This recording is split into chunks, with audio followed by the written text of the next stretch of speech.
Oke, assalamualaikum warahmatullahi wabarakatuh. Selamat malam teman-teman semua. Selamat malam Dewan Juri yang terhormat. Baiklah, kami dari kelompok 12 akan mempresentasikan artikel kami tentang potensi lignoselulosa sebagai bahan baku biomasa dalam produksi energi terbarukan dengan mikroorganisme rumen. Sebelumnya perkenalkan, saya Torik sebagai ketua kelompok dan teman saya Muhammad Al-Fajri Hikmatullah. Nah, ini merupakan output dari presentasi kami pada malam hari ini. Yang pertama pendahuluan, kemudian tinjauan pustaka, selanjutnya pembahasan, dan diakhiri dengan kesimpulan. Baik saja, latar belakang dari dibuatnya artikel kami, yaitu pertama, dengan meningkatnya populasi dunia, semakin tinggi kebutuhan energi. Bahkan menurut organisasi International Energy Agency pada tahun 2022 menyatakan bahwa kebutuhan energi akan meningkat sebanyak 28% pada tahun 2050. Lalu, dengan semakin bertambahnya waktu, pasokan bahan bakar fosil dan energi tak terbarukan semakin berkurang, sehingga dibutuhkan alternatif energi yang terbarukan untuk menjawab permasalahan tersebut. Di sisi lain, limbah biomasa berbentuk lignoselulosa per tahunnya diproduksi sekitar 200 miliar ton dari industri seperti perkebunan, pertanian, dan industri seperti kertas. Lalu, apa itu masa lignoselulosa? Lignoselulosa merupakan campuran dari senyawa-senyawa kimia seperti lignin dan selulosa. Senyawa lignin merupakan senyawa kompleks yang terdiri dari berbagai senyawa aromatik seperti parahidroksifenil, guaiasil, dan sirinjil. Sedangkan senyawa selulosa merupakan polimer dengan monomer berupa glukosa yang saling terikat dengan ikatan beta 1,4 glikosidik. Kedua senyawa tersebut merupakan pembentuk struktur dasar dari tumbuhan, sehingga lignoselulosa banyak dapat kita temui dari serat kayu atau tumbuhan lainnya. Lalu, untuk mengintegrasi bahan biomasa lignoselulosa tersebut dan mengubahnya menjadi energi, dapat digunakan mikroorganisme rumen, yaitu mikroorganisme yang dapat ditemui pada perut hewan-hewan ternak seperti sapi, kambing, ataupun domba. Jadi, bakteri merupakan senyawa mikroorganisme rumen yang memiliki jumlah dan jenis yang paling banyak daripada mikroorganisme lainnya.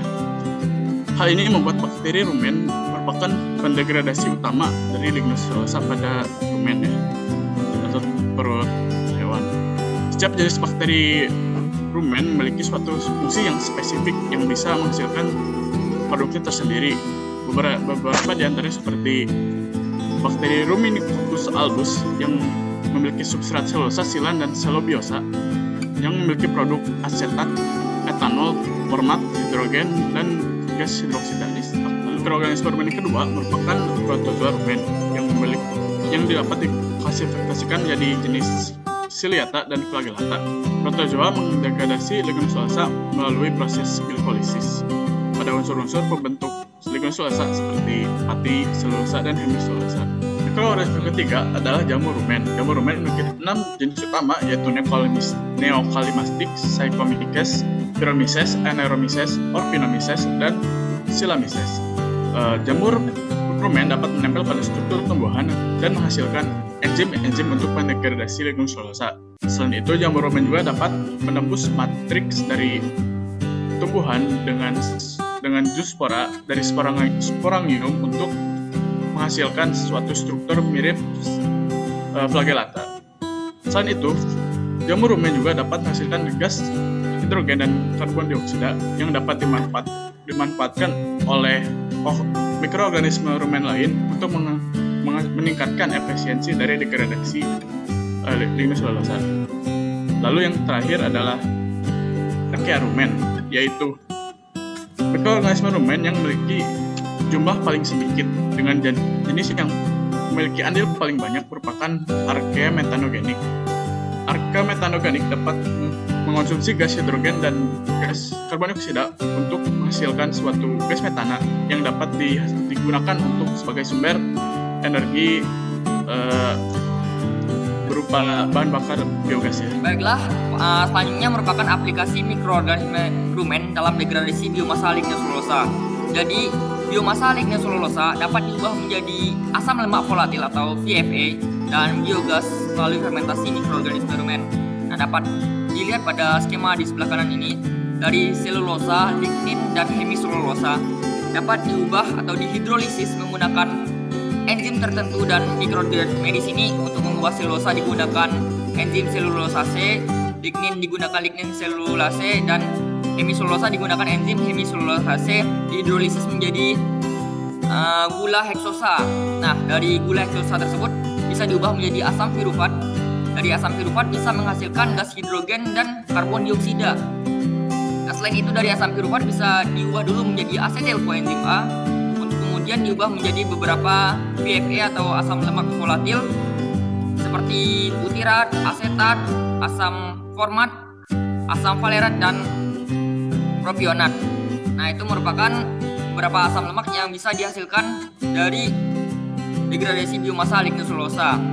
Nah, contoh beberapa produksi VFA dan biogas dari biomasa lignin selulosa yang bisa dilakukan adalah yang pertama itu dari jerami padi. Jerami padi merupakan bahan biomasa lignin selulosa yang dapat diaplikasikan menjadi sumber VFA dan biogas menggunakan mikroorganisme rumen seperti bakteri anaerob fungi, bakteri protozoa, dan lain-lain. Nah, berdasarkan studi yang telah kami pelajari, VFA yang dihasilkan seperti asam asetat, asam propionat, dan asam butirat dapat dihasilkan sekitar 80% dari total asam lemak organik serta menghasilkan hingga 240 ml biogas. Kemudian selain itu contoh lainnya adalah ampas tebu. Ampas tebu dapat diubah menjadi VFA melalui fermentasi anaerob.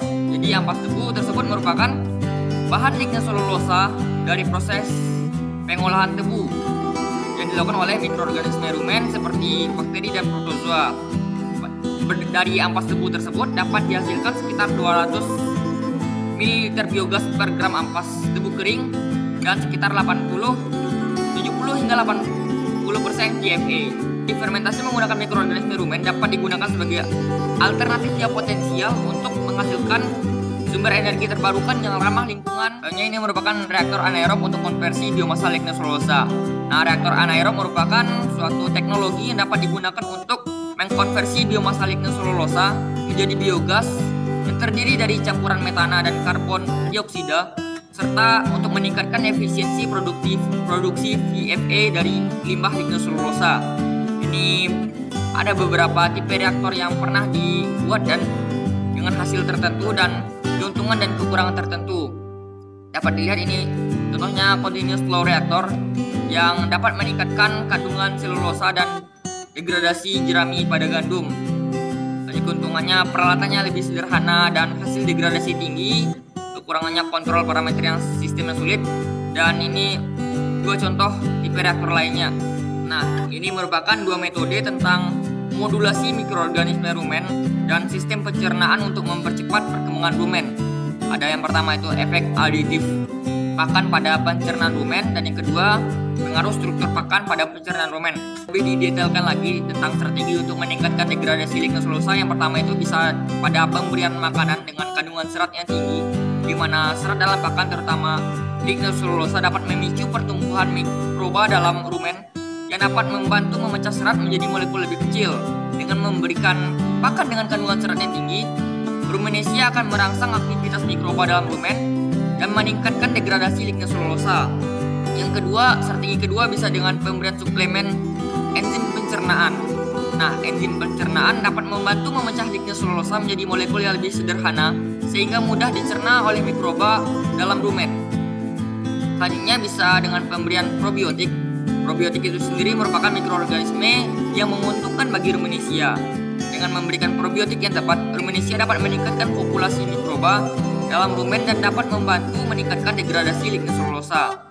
Selanjutnya pemberian pakan dalam bentuk yang tepat serta pemberian waktu yang cukup untuk mencerna pakan. Selanjutnya kesimpulan dari artikel yang telah kami tulis adalah: pertama, biomasa selulosa dapat dikonversikan menjadi sumber energi terbarukan dengan mikroorganisme rumen yang bisa diisolasi dari hewan ruminansia.